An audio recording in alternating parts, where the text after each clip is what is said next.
أفلا يتدبرون القرآن أعوذ بالله من الشيطان الرجيم بسم الله الرحمن الرحيم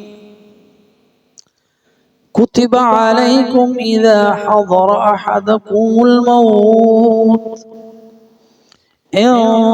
ترك خيرا الوصية للوالدين والأقربين بالمعروف حقا على المتقين فمن بدله بعدما سمعه فإنما إثمه على الذين يبدلونه إن الله سميع عليم فمن خاف من موص جنفا أو إثما فأصلح بينهم فلا إثم عليه إن الله غفور رحيم.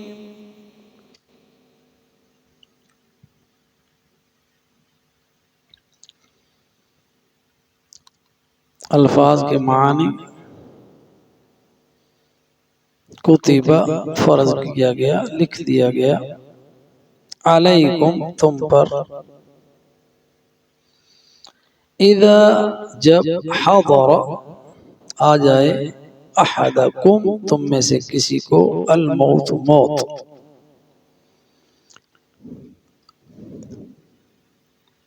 ان ترک خیرا کہ اگر وہ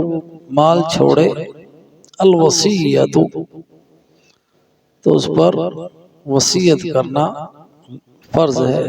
واجب ہے، للوالدین والدین کے لیے، والاقربین اور قرابت داروں کے لیے، بالمعروف معروف کے مطابق، معاشرے میں جو چلن ہے اس کے مطابق، حقا علی المتقین واجب ہے یہ متقین پر، فمن بدلہ پس جس نے بدل کر تبدیل کر دیا اسے، بعدما سمعہ بعد اس کے کہ اس نے سنا، فإنما پس صرف اور صرف اسم ہو اس کا گناہ، علی الذین ان لوگوں پر ہوگا جنہوں نے یبدلونہ اسے بدلا، ان اللہ بے شک اللہ، سمیع سننے والا، علیم جاننے والا ہے، فمن خاف بس جسے ڈر ہو، من موصٍ وصیت کرنے والے سے، جنفاً جانبداری کا، او اثماً یا گناہ کا، فاصلح بینہم بس اس نے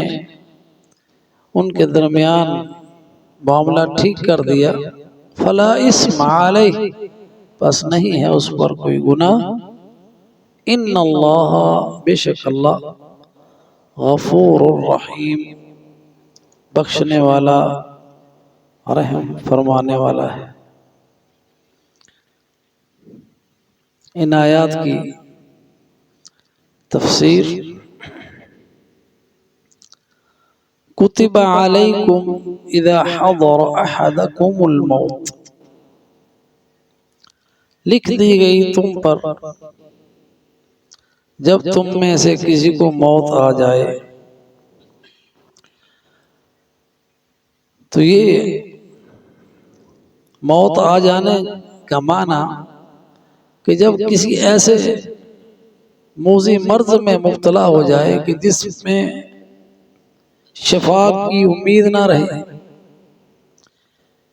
یہ موت آنے سے پہلے اس کی علامات اس پہ ظاہر ہو جائیں اور وہ ہوش و حواس میں ہو،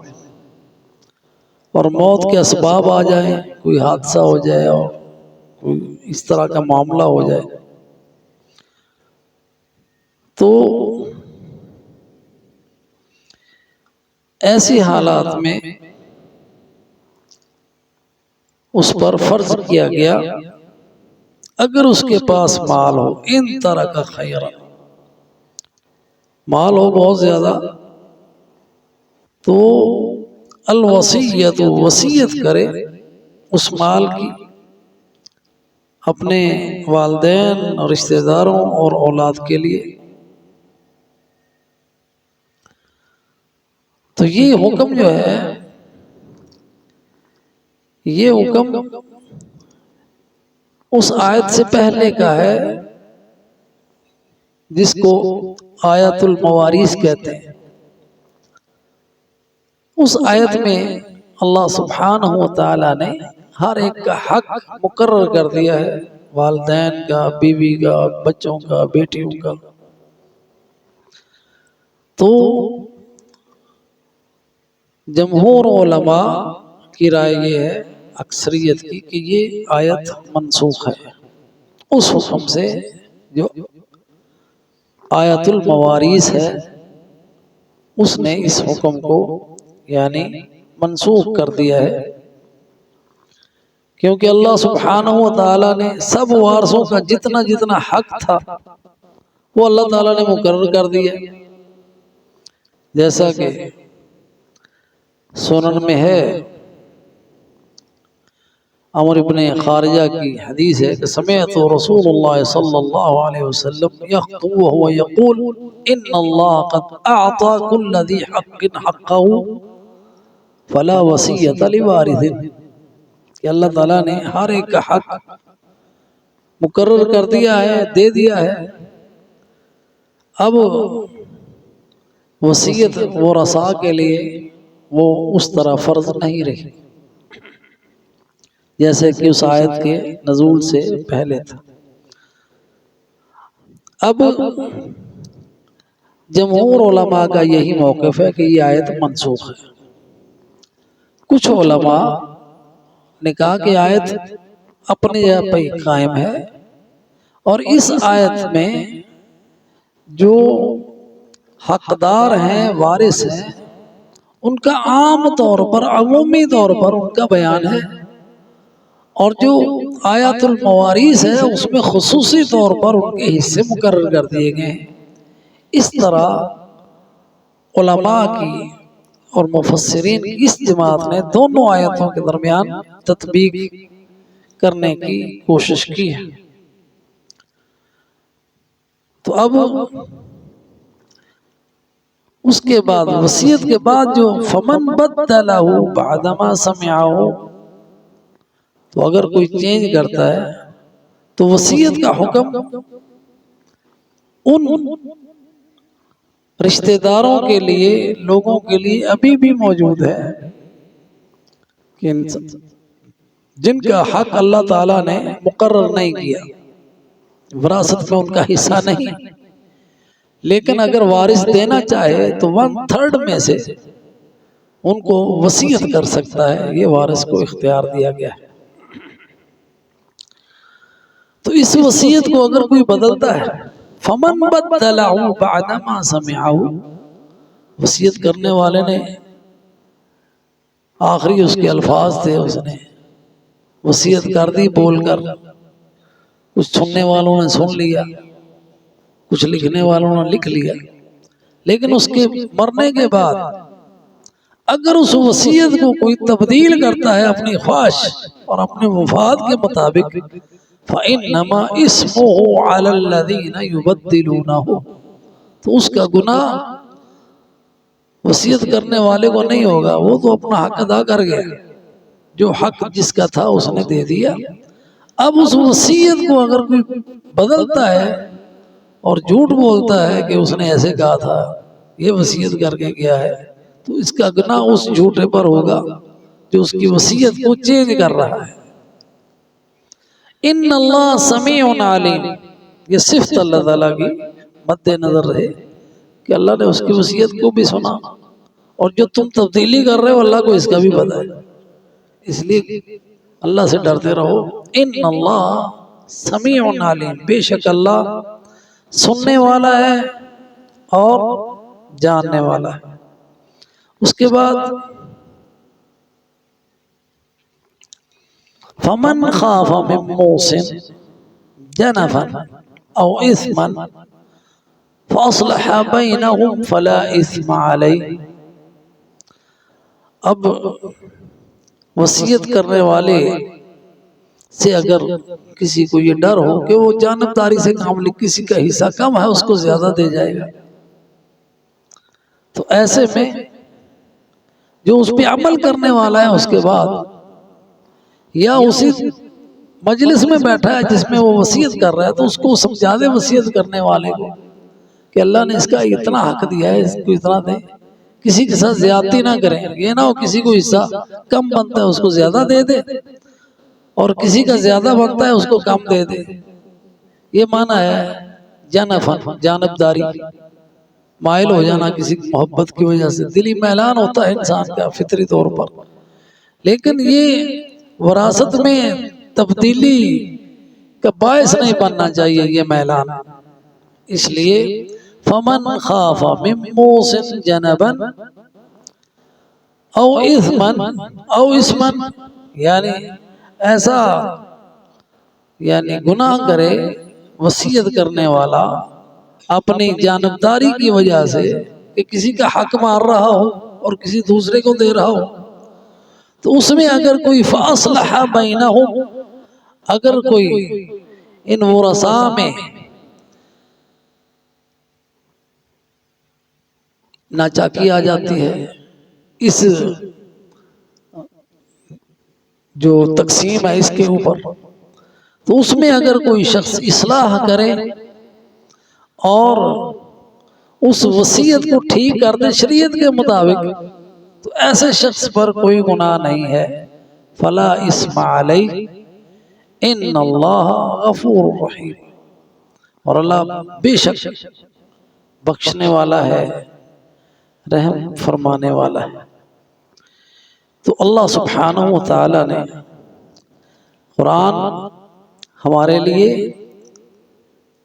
ہدایت ہے ہر معاملے میں، تو یہاں تک کہ یہ وراثت کے بھی اللہ سبحانہ و تعالی نے قوانین ہمارے لیے مقرر کر دیے، اور یہاں پہ ہمیں واضح طور پر بتا دیا کہ جو وصیت ہے اس کو بدلنا گناہ کی بات ہے، اور اسی طرح کسی کی طرفداری کرنا یہ بھی ٹھیک نہیں، اس لیے وصیت کرنے والے کو بھی چاہیے کہ وہ عدل و انصاف سے کام لے، اور اس بات کو مد نظر رکھے کہ ان اللہ سمیع علیم، اللہ ساری آوازیں سنتا ہے، جو باتیں تمہاری ہیں وہ بھی سن رہا ہے، جو تمہارے کام ہے، جو تمہاری نیت ہے اس سے بھی وہ جانتا ہے۔ اس لیے اللہ سبحانہ و تعالی کے ساتھ انسان کا ہر وقت ایسا تعلق رہنا چاہیے کہ وہ اللہ سے ڈرتا رہے، تو وصیت جو ہے وہ عدل پر مبنی ہونی چاہیے۔ تو اگر وصیت میں ایسی جانبداری آ گئی ہے تو جو وصیت کے وقت وہاں لوگ موجود ہیں ان کو یہ نصیحت کی گئی ہے کہ وہ عدل سے کام لیں آسان طریقے سے، اور جو وصیت کرنے والا ہے اس کو ہی سمجھائیں کہ یہ ظلم اور زیادتی نہ کرے، اور اسی طرح ایک طرف جھک کر کسی ایک کے حق میں فیصلہ نہ کرے، تو یہ گناہ کی بات ہے، اور اسے سمجھائے تو اس طرح وہ معاملے کو سلجھا کر عدل پر مبنی وصیت لکھوا لے، تو ایسے میں اس پر کوئی گناہ نہیں، بلکہ یہ تو نیکی کا کام ہے، نیکی کا کام ہے۔ اگر کسی نے غلطی کو درست کرنے کا مشورہ دیا ہے وصیت کرنے والے کو، اور ایسا مشورہ دیا ہے جس میں بعد میں رشتہ داروں کے درمیان اور جو حصے دار ہیں اس وراثت میں، اس میں ناچاکیاں بھی نہ ہوں، ان میں فساد بھی نہ ہو، جھگڑے بھی نہ ہو، اس نے تو صلح کا کام کیا ہے، تو بے شک اللہ سبحانہ و تعالی ایسے معاملات کو بھی دیکھ رہا ہے. ان اللہ غفور رحیم، اور اللہ بہت ہی بخشنے والا ہے، تو ایسے معاملے میں اللہ تعالیٰ اس کی پکڑ نہیں کرے گا. تو اللہ تعالیٰ سے دعا ہے اللہ سبحانہ و تعالیٰ ہمیں قرآن سے مستفید ہونے کی توفیق عطا فرمائے اور ہر طرح کے ظلم و زیادتی سے محفوظ فرمائے. آمین. وآخر دعوانا ان الحمد للہ رب العالمین.